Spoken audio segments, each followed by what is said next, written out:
Good afternoon and welcome to everyone. I appreciate y'all being here. It's great that to finally be here. This hearing has been rescheduled a number of times, and hopefully this is the first of many hearings for this subcommittee on information technology within oversight and government reform. And as we all know, the Oversight Committee exists because of two fundamental principles.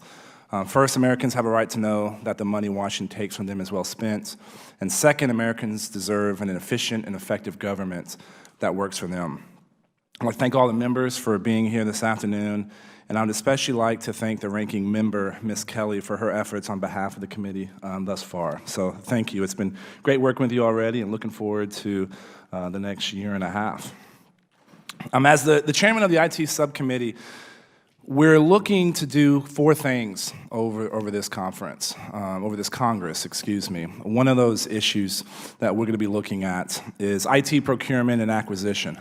When I was running for Congress, I never thought I'd be talking about IT procurement as much as I do, but this is an important area, an area where we can reduce the size and scope of the federal government.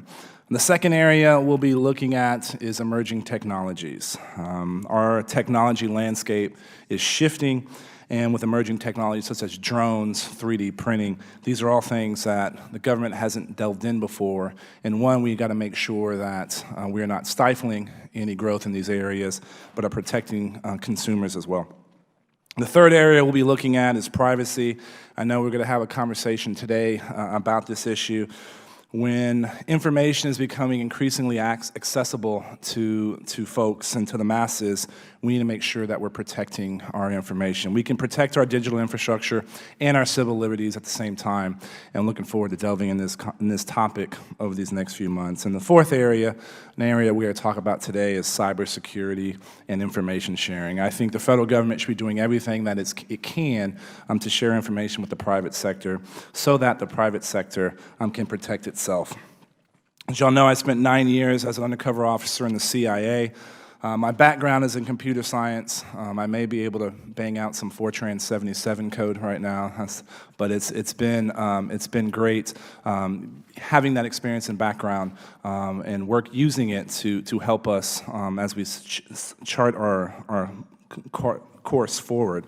I also helped build a cybersecurity company, and one of the things that we would always tell our clients is that in this day and age, you got to begin with the presumption of breach.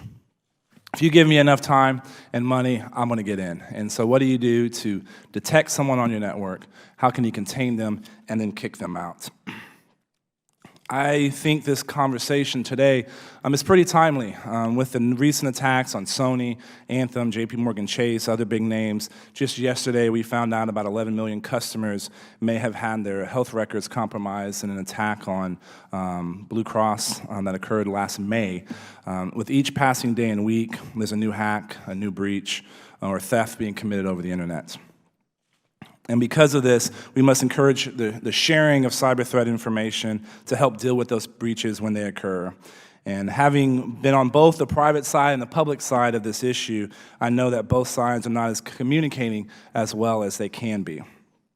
I hope this committee can shine a light on the glaring problem and work with the authorizing committees and the appropriators on bringing forth beneficial cyber legislation.